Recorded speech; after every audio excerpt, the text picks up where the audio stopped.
कहते हैं कि तूफान में ताश का घर नहीं बनता। तूफान में ताश का घर नहीं बनता, रोने से बिगड़ा मुकद्दर नहीं बनता। दुनिया को जीतने का हौसला रखो, एक हार से कोई फकीर और एक जीत से कोई सिकंदर नहीं बनता। कहने का मतलब ये है कि जिन बच्चों ने जितनी तैयारी की है उस तैयारी को बार बार प्रैक्टिस करिए, और प्रैक्टिस करके वो चीज़ें आपको एग्ज़ाम में बोलनी नहीं चाहिए, क्योंकि कुछ बच्चे ऐसे हैं वो नई नई चीज़ों को पकड़ेंगे, हो सकता है एग्ज़ाम में वो ही उनको भूल जाएं। देखो, जिन बच्चों ने अभी भी कुछ नहीं पढ़ा है मैं उनको सीधे-सीधे बताता हूँ, जिन बच्चों ने कुछ नहीं पढ़ा है, वो क्या करें, सॉलिड स्टेट से क्लोज़ पैकिंग टॉपिक उठाएँ, डेंसिटी ऑफ यूनिट सेल उठाएँ और डिफेक्ट इन सॉलिड को उठाएँ। डिफेक्ट इन सॉलिड क्या है? जिसमें शॉर्ट की फ्रैंकल डिफेक्ट है, पॉइंट डिफेक्ट है, वो पूरा टॉपिक प्रिपेयर कर लीजिए। और property of solid, property of solid में आएगा, इलेक्ट्रिकल होगी, मैग्नेटिक होगी, डाइलेक्ट्रिक होगी। ये सारी सारी आपके टिप्स पे होनी चाहिए, ध्यान रहे। सॉलिड की टाइप क्या है, इन क्वेश्चन को अच्छी तरह से पकड़ लें। सोल्यूशन चैप्टर में से आप लोगों को कॉलिगेटिव प्रॉपर्टी क्या होती हैं, इनकी जो 10 डेफिनेशन है वो पढ़नी है। कॉलिगेटिव प्रॉपर्टी अच्छे से प्रैक्टिस करें, एग्जाम में आनी ही आनी है। उसके बाद कॉलिगेटिव प्रॉपर्टी में पूरी टू द पॉइंट जो मैंने कॉपी में पढ़ाया ना आपको, determination of molar mass of solute using colligative property तक पढ़ना। और वो वाट ऑफ फैक्टर और एबनॉर्मल मोलर मास वाला क्वेश्चन, ये क्वेश्चन आप लोगों ने छोड़ने नहीं है। उसमें इलेक्ट्रोकेमिस्ट्री में से आपने मोलर कंडक्टिविटी, स्पेसिफिक कंडक्टिविटी और कोलरस लॉ उसकी एप्लीकेशन, और वेरिएशन वाले क्वेश्चन है कंडक्टिविटी के, उनको पढ़ना है। फैराडे के लॉ पढ़ने हैं, और galvanic cell, lead acid battery और फ्यूल सेल पढ़ना है आप लोगों ने। और क्रोजन क्या होता है, इन क्वेश्चनों को छोड़ना नहीं है, मोस्ट इंपॉर्टेंट टॉपिक है, ये ध्यान रहे। केमिकल काइनेटिक में से zero order, first order, half life period और कोलिजन थ्योरी। उसके बाद अर्निस इक्वेशन है।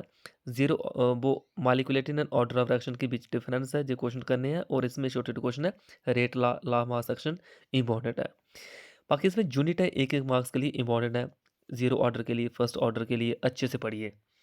देन सरफेस केमिस्ट्री में से आप लोगों ने क्या पढ़ना है, एक मिसल्स के बारे में पढ़िए। उसके बाद इलेक्ट्रोफोरेसिस क्या होता है, कोगुलेशन किसको बोलते हैं, ब्राउनियन मूवमेंट, टिंडाल इफेक्ट। उसके बाद मैक्रो मल्टीमॉलिक्यूलर कोलाइड क्या है, लायोफिलिक लायोफोबिक कोलाइड है। बाकी डिफरेंस मैंने पढ़ा के रखा है, और डिफरेंस एक भी छोड़िए मत। होमो हेट्रो के मैकेनिज्म पढ़ाए हैं, उनको छोड़िए मत, ध्यान रखना। उसके बाद एड्जॉर्प्शन के ऊपर फैक्टर कौन कौन से इफेक्ट करते हैं, इंपॉर्टेंट है। बाकी इसमें छोटी छोटी टर्म है, उनको मत छोड़ना। बाकी मेटलर्जी से आप लोगों ने जो मेथड है वो पढ़ के चले जाना है, और एलिमेंट की ओर है उनको पढ़ के चले जाना है हमने। मेथड यानी कि कंस वो है हमारे पास, जोन रिफाइनिंग है, वाइनरकल मेथड है, इलेक्ट्रो रिफाइनिंग है, वो इंपॉर्टेंट है। उसके बाद मैं आपको बताऊं क्वेश्चन और क्या पढ़ना आपने। पॉलीमर में से जी वेकलाइट, बायोडिग्रेडेबल, नॉन बायोडिग्रेडेबल, नाइलॉन 6 हो गए, पॉलीमर हो गया, पॉलीथीन हो गया, इंपॉर्टेंट है।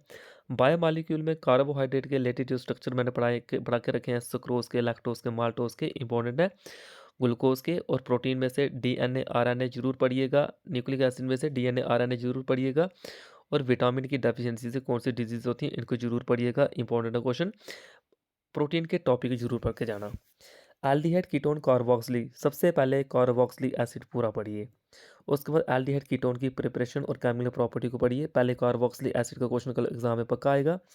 उसको अमाइन से प्रिपरेशन 1 डिग्री, 2 डिग्री, 3 अमाइन किसको बोलते हैं, इसमें कुछ टेस्ट हैं, वो टेस्ट जरूर पढ़िए, जैसे कि हिंसबर्ग टेस्ट है। अल्कोहल फिनोल ईथर में से अल्कोहल की प्रिपरेशन और केमिकल प्रॉपर्टी, ईथर में से विलियमसन सिंथेसिस की रिएक्शन है, वो जरूर पढ़ के जाना। फिनोल के फिनॉक्साइड, फिनोल कौन जहाँ पे एसिडिक नेचर का है, कौन स्टेबल है, वो जरूर पढ़िए। और इसमें केमिकल प्रॉपर्टी पहली पहली सबकी इंपॉर्टेंट है। और इसमें टेस्ट और स्पेशल नेमिंग वाली रिएक्शन है, जरूर पढ़िएगा। सॉल्व पेपर में से इसमें से जो भी क्वेश्चन आए हैं उनको रट के जाइएगा। एंड देन कोऑर्डिनेशन कंपाउंड से थ्योरी पढ़ के जाना, और उसमें एप्लीकेशन और बायोलॉजिकल इंपॉर्टेंस है वो जरूर पढ़ के जाना उसमें से। उसके बाद आइसोमेरिज्म को थोड़ा देख के जाना। बाकी कलर, मैग्नेटिक प्रॉपर्टी और आईयूपीएसी नेमी को जरूर पढ़ के जाना। KMnO4, K2CR2O7 और ऑक्सीडेशन स्टेट और इनके मेल्टिंग पॉइंट प्रॉपर्टी जो है डी एन एफ ब्लॉक की, इसमें डी ब्लॉक पढ़ के जाइएगा, एफ ब्लॉक को छोड़ दीजिएगा, डी ब्लॉक को पूरा पढ़ के जाइएगा लेंथ नाइट कॉन्ट्रैक्शन तक। पी ब्लॉक चैप्टर जिन बच्चों ने अभी तक नहीं पढ़ा है, इस चैप्टर को मत पढ़िए। इसमें से सिर्फ जो सॉल्व पेपर पे आया हुआ है, जहाँ जिन बच्चों ने क्लास में जिन क्वेश्चन के टेस्ट दिए हैं उसे वही पढ़ के जाइए। जैसे PCl3, PCl5 ओजोन है, ऑक्सीजन है, H2SO4 क्वेश्चन है, कंपाउंड ऑफ जीनॉन है, इंटर हैलोजन कंपाउंड है। बाकी इसमें ऑक्सो एसिड वाले क्वेश्चन है, सल्फर के, फास्फोरस की और इनकी प्रॉपर्टी और इलेक्ट्रॉनिक कॉन्फ़िगरेशन को एक बार जरूर देख लेना। पी ब्लॉक को ज़्यादा नहीं पढ़ना है। तो कहने का मतलब ये है कि आप लोगों को सबसे ज़्यादा इम्पोर्टेंस कौन-कौन से चैप्टरों पे देनी है? Solid state, solution, electrochemistry, chemical kinetics, surface chemistry, उसके बाद alcohol, phenol, ether, aldehyde, ketone and carboxylic acid, biomolecule. बस इतने चैप्टर जिस बच्चे ने पढ़ लिए वो पासिंग मार्क्स उसके बन जाएँगे एग्ज़ाम के लिए, वो पास कर सकता है केमिस्ट्री को, बट अच्छे से पढ़ के जाइएगा। जिन बच्चों के पास जिन जो बच्चे चाहते हैं कि मुझे केमिस्ट्री में पूरे फुल मार्क्स लेने हैं, अच्छी परसेंटेज बनानी है, तो वो सारे चैप्टर पढ़ के जाइएगा। और उन चैप्टर में भी क्या पढ़ के जाना है, जो आप लोगों ने क्लास में टेस्ट दिए हैं। जिन बच्चों ने क्लास में टेस्ट नहीं दिए हैं, वो सॉल्व पेपर पे जितना भी आया है वो सारा पढ़ के जाइएगा। ज़रूरी नहीं है कि सॉल्व पेपर पे आपको, अभी बता देता हूँ मैं, वेरी शॉर्ट आंसर, एक एक मार्क्स वाले क्वेश्चन जितने भी हैं और शॉर्ट आंसर, ये आपके सॉल्व पेपर से नहीं आएंगे। ये आपके एक न्यूली जनरेटेड क्वेश्चन होंगे, एक अलग अलग पैटर्न के ऊपर, अलग अलग कंसेप्ट के ऊपर क्वेश्चन बनाए गए होंगे। इतना ध्यान रखना। बाकी जो लॉन्ग है, लॉन्ग वो आपके पुराने पेपरों में से रिपीट होने हैं। जो पुराने पेपरों में आया है वही क्वेश्चन लॉन्ग में रिपीट होंगे।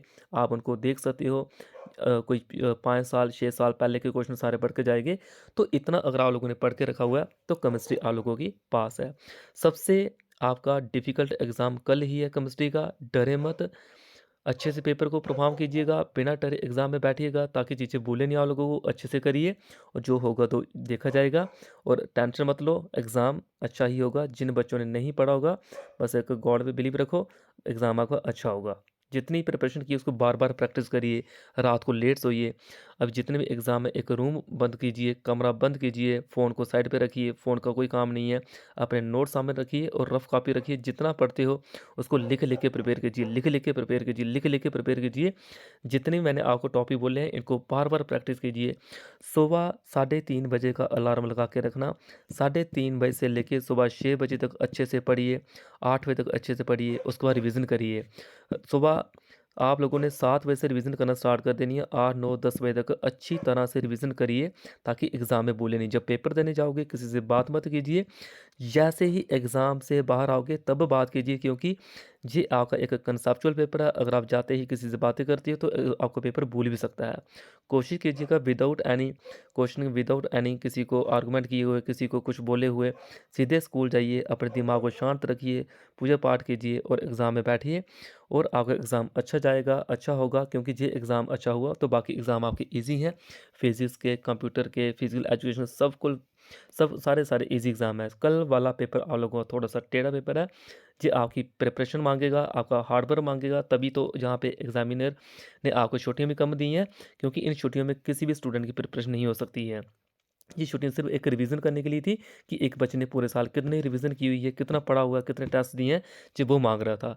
तो कल का दिन अपना अच्छे से एग्ज़ाम में लगाइए, अच्छे से प्रिपेयर कीजिए और अच्छे से पेपर करके आना। कोई भी क्वेश्चन खाली मत छोड़िए, जो नहीं भी आता होगा फिर भी उसके रिलेटेड कुछ न कुछ चैप्टर का ही लेके आ जाइए। कोई भी क्वेश्चन है उसको अपने वर्ड में लिखिए, अपने लेवल पे लिखिए और आपको मार्क्स ज़रूर मिलेंगे। ओके, ऑल द बेस्ट सबको अच्छे से करिए। ऑल द बेस्ट, अच्छे से एग्ज़ाम आपका होगा, टेंशन मत लीजिए, सभी बच्चों का पेपर अच्छा होगा।